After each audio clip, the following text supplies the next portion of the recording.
युग निर्माण senior secondary school के ऑनलाइन क्लास की सीरीज़ में आपका स्वागत है। आज मैं फिजिक्स फर्स्ट पार्ट 1 के ऑनलाइन क्लास में electric charges and electric field के बारे में बताऊंगा। सबसे पहले चार्जेज क्या होते हैं। चार्जेज हम जानते हैं कि स्मॉलेस्ट पार्टिकल होते हैं जो किसी इलेक्ट्रोमैग्नेटिक फील्ड में एक फोर्स एक्सपीरियंस करते हैं। ये दो तरह के हो सकते हैं या होते भी हैं, जैसे कि इलेक्ट्रॉन और प्रोटॉन हैं, और भी हो सकते हैं जैसे आयन भी होते हैं जो चार्जेज की तरह एक्सपीरियंस फोर्स करते हैं।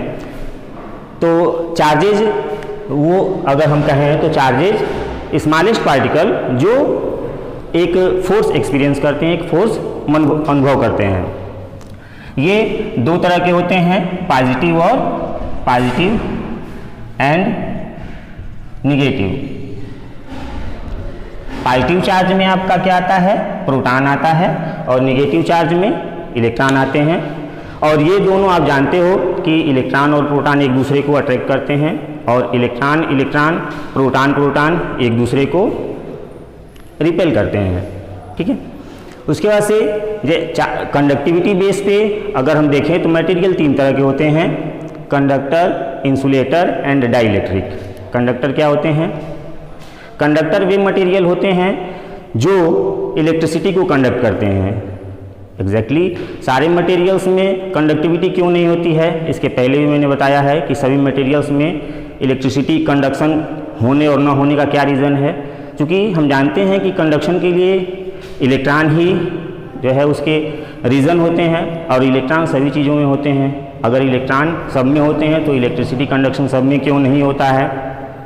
तो इसका मेन रीज़न ये होता है कि जिसमें फ्री इलेक्ट्रॉन्स होते हैं उनमें कंडक्शन होता है। अब फ्री इलेक्ट्रॉन्स क्या होते हैं ये भी मैंने बताया था कि सबसे आउटर मोस्ट सेल के इलेक्ट्रॉन जिन पे न्यूक्लियस का फोर्स बहुत वीक होता है और वे इजीली अपने ऑर्बिट से बाहर आ जाते हैं जब उनको कोई एक्सटर्नल सोर्स से एनर्जी मिलती है, तो उन्हें हम फ्री इलेक्ट्रॉन कहते हैं। जनरली कोई फ्री इलेक्ट्रॉन्स नहीं होते हैं, लेकिन जब हम उनको एक्सटर्नल सोर्स से एनर्जी देते हैं तो वो एक्साइटेड होकर के अपने ऑर्बिट से बाहर आ जाते हैं और फ्री हो जाते हैं और मटेरियल में मूव करते हैं। तो जिनमें ये इलेक्ट्रॉन्स इजीली निकल करके मूव करते हैं उनमें कंडक्शन होता है, जिनमें नहीं निकलते हैं वो उनमें कंडक्शन नहीं होता है। तो इस तरह से दो तरह के मटेरियल जनरली हम लोग पढ़ते हैं, conductor and insulator.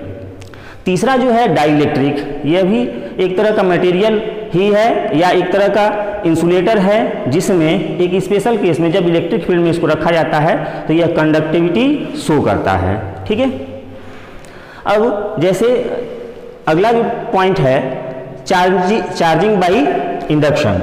Okay, induction exactly अगर हम कहें तो इंडक्शन का मतलब प्रेरित होना, यानी जब हम दो चीज़ों को आपस में रगड़ते हैं तो उनमें एक दूसरे को अपनी ओर अट्रैक्ट करने का या दूसरी चीज़ों को अट्रैक्ट करने का एक प्रॉपर्टी क्रिएट हो जाता है, जिसकी वजह से वह किसी दूसरी हल्की चीज़ों को अपनी ओर खींचने लगता है। इसका रीज़न है कि जब हम रगड़ते हैं तो एक मटेरियल से इलेक्ट्रॉन्स जो होते हैं ट्रांसफ़र होकर दूसरे मटेरियल पर चले जाते हैं, और उनमें इलेक्ट्रॉन और प्रोटॉन की जो वैलेंसी होती है या इलेक्ट्रॉन प्रोटॉन जो बैलेंस होते हैं वह डिस्टर्ब हो जाते हैं। इस वजह से किसी एक मटेरियल पर इलेक्ट्रॉन और एक पर प्रोटॉन अधिक या कम हो जाते हैं, जिस वजह से यह एक दूसरे को अट्रैक्ट करने लगते हैं। ठीक है।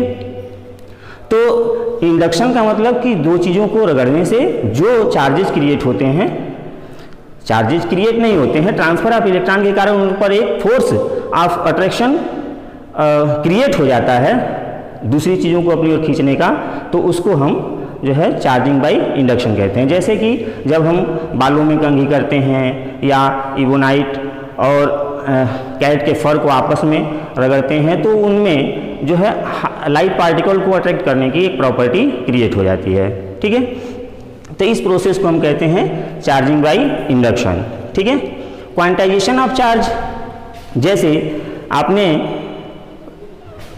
पढ़ा था कि 1 कूलाम, हाई स्कूल में आपको एक चीज़ दी गई थी कि 1 कूलाम में कितने इलेक्ट्रॉन होते हैं, 1 कूलाम ऑफ चार्ज में कितने इलेक्ट्रॉन्स होते हैं। तो आप उस समय कैलकुलेशन किए थे, लेकिन आपको उस समय ये चीज़ एक्सप्लेनेशन नहीं दी गई थी कि ये कैसे होते हैं और कितने होते हैं, आपने कैलकुलेशन भी कर लिया था।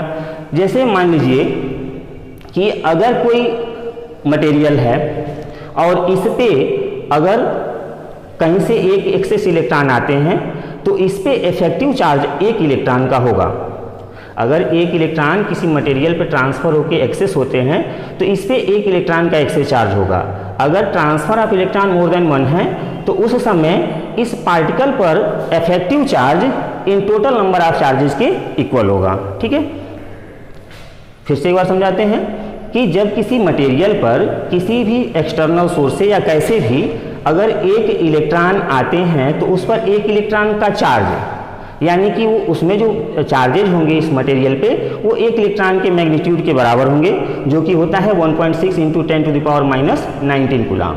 लेकिन अगर इस पे मोर देन 1 इलेक्ट्रॉन आते हैं तो इस पे जो नेट फोर्स होगा या जो नेट चार्ज होगा वो इसके टोटल नंबर ऑफ इलेक्ट्रॉन के इक्वल होगा। तो वही है कि Q इक्वल टू NE, यानी total charge of the any elements और any matter is equal to total number of charge electrons.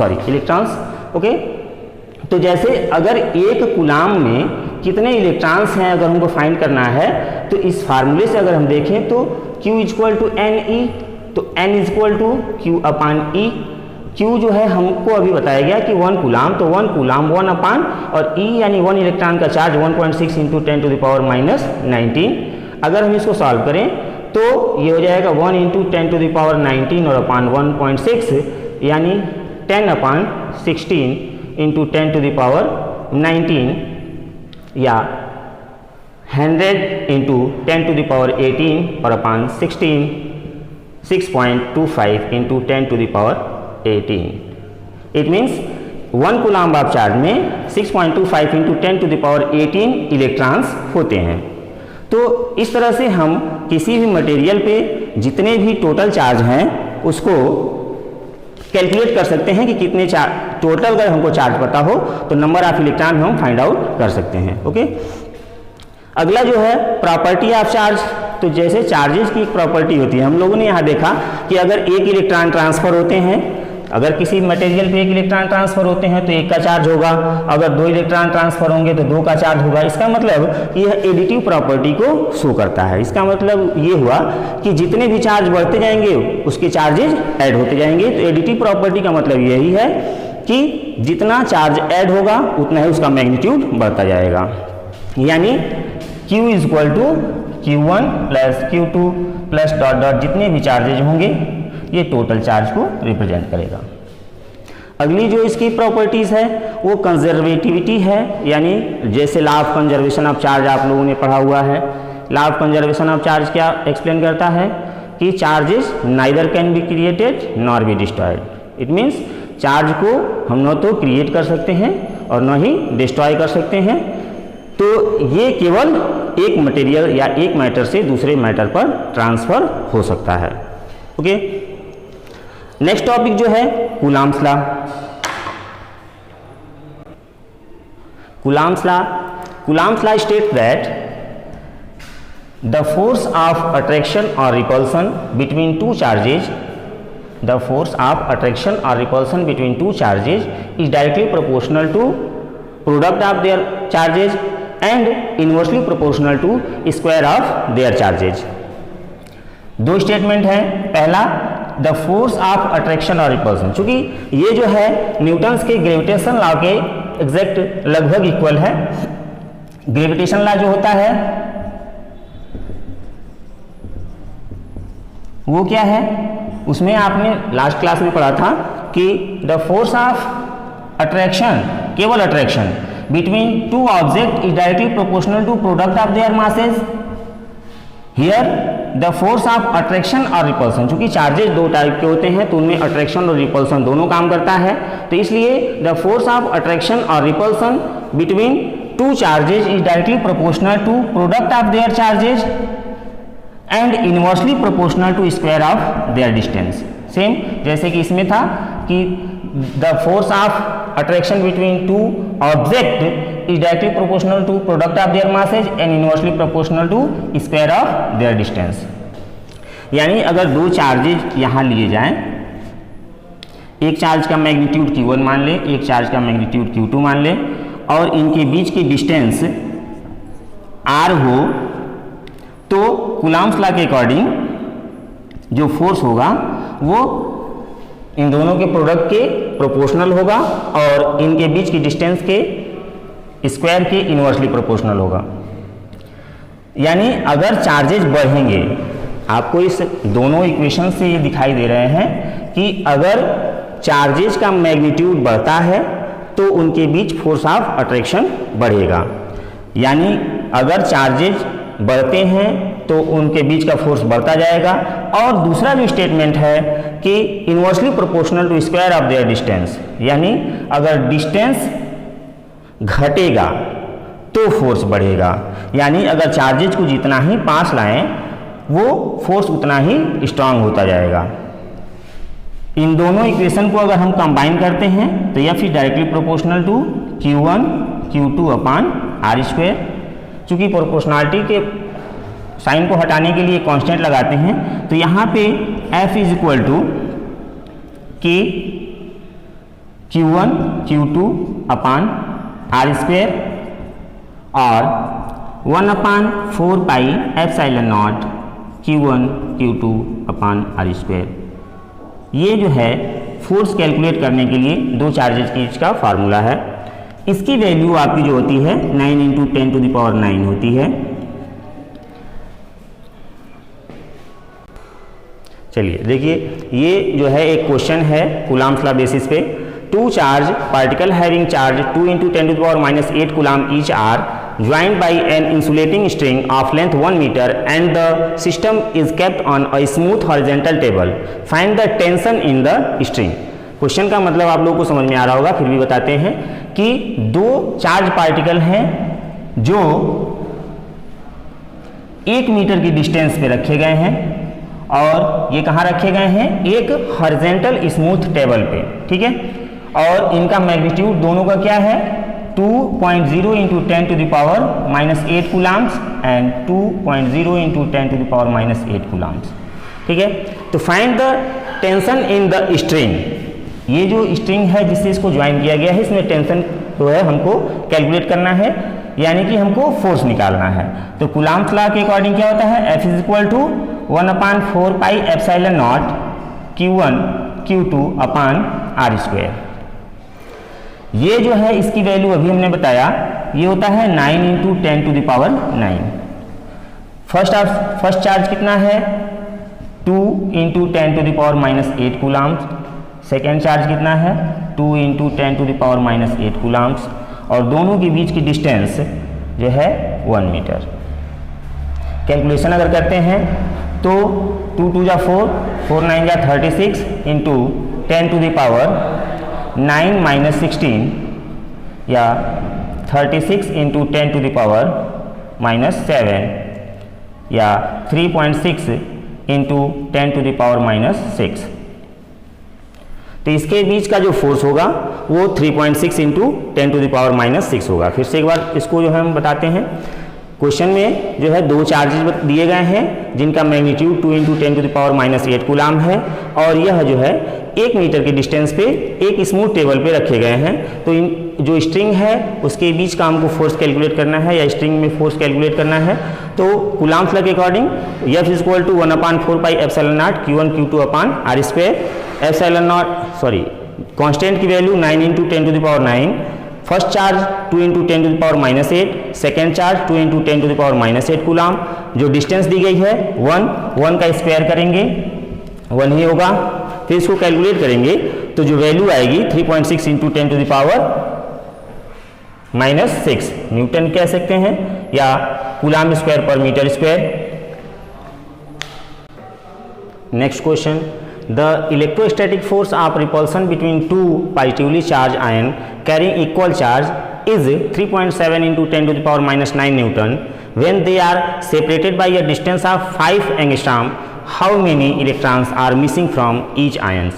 Question का मतलब ये हुआ कि दो इक्वल चार्जेज हैं जिनका मैग्नीट्यूड सेम है और वो उनके बीच फोर्स है 3.7 × 10⁻⁹ न्यूटन और वो 5 एंगस्ट्रॉम के डिस्टेंस पे रखे गए हैं, तो उनमें कितने इलेक्ट्रॉन्स ट्रांसफ़र हुए हैं या कितने इलेक्ट्रॉन्स उसमें एक्सेस या मिसिंग हैं। तो फोर्स पहले हम जो है फार्मूले पता है, F equal to 1/4 pi epsilon naught Q1 Q2 upon R square. F की वैल्यू क्वेश्चन में दी गई है 3.7 इंटू 10⁻⁹ न्यूटन रख लेंगे। इसकी वैल्यू कांस्टेंट की वैल्यू 9 इंटू 10⁹। दोनों चार्जेज इक्वल हैं तो दोनों का मैग्नीट्यूड जो है Q ही हमने रख लिया। डिस्टेंस जो दी गई है 5 एंगस्ट्रॉम, तो 5 एंगस्ट्रॉम को हम पहले मीटर में कन्वर्ट कर लेंगे। तो 5 एंगस्ट्रॉम जो होता है 5 इंटू 10⁻⁻10 मीटर। वैल्यू यहाँ रख लेंगे 5 इंटू 10⁻⁻10। उसका चूँकि जो डिस्टेंस है उसका स्क्वायर करना है तो यहाँ पे स्क्वायर लगा लेंगे। फिर इसको ट्रांसफ़र करेंगे, इसके साथ ये आएगा और ये वैल्यू नीचे हो जाएगी, यानी 3.7 इंटू 10⁻⁻9, 5 का स्क्वायर 25, 10⁻⁻10 का स्क्वायर 10⁻⁻20। ये जो वैल्यू है डिनोमिनेटर में आएगी। इन दोनों का मल्टीपल यानी 25 इंटू 3.7 92.5। ये जो है 10⁻⁻9 10⁻⁻20, तो 10⁻⁻29। डिनोमिनेटर में 9 इंटू 10⁻9 डिवाइड करेंगे 92.5 में 9 का 10.28। ये वैल्यू जो है डिनोमिनेटर की, इसका जो एक्सपोनेंट ऊपर जाएगा तो साइन माइनस हो जाएगा, यानी 29 माइनस 9 यानी -38। यानी टोटल जो वैल्यू आएगी की स्क्वायर की वो 10.28 इंटू 10⁻38। फिर जो चार्जेस की वैल्यू निकालनी है हमको, तो Q जब लिखेंगे तो ये वैल्यू रूट में होगी। 10⁻28 की का रूट निकालेंगे 3.2, 10⁻38 का 10⁻19। यानी जो चार्ज है वो प्रत्येक जो भी चार्ज आयन है उनमें टोटल चार्ज जो है 3.2 इंटू 10⁻19 का होगा। अब जो है अभी क्वांटमाइजेशन ऑफ चार्ज पढ़े हैं, तो Q इक्वल टू N से N equal to Q upon E, जो वैल्यू आई है 3.2 इंटू 10⁻19 और एक इलेक्ट्रॉन का चार्ज 1.6 इंटू 10⁻19 डिवाइड करेंगे तो नंबर ऑफ इलेक्ट्रॉन जो हमें मिल जाएंगे 2। ये थी आज की आपकी क्लासेज। इसमें जो भी दिक्कतें हों आपको, आप जो है कमेंट करके पूछ सकते हैं। बाकी जो भी बुक्स आपके पास अवेलेबल हों उनको पढ़ें, जो भी दिक्कतें हों उसको पूछ सकते हैं हमारे व्यक्तिगत नंबरों पे, या अगली क्लासेज जब भी चलेंगी आपको जो भी समस्याएं होंगी उसका निराकरण कर दिया जाएगा। धन्यवाद।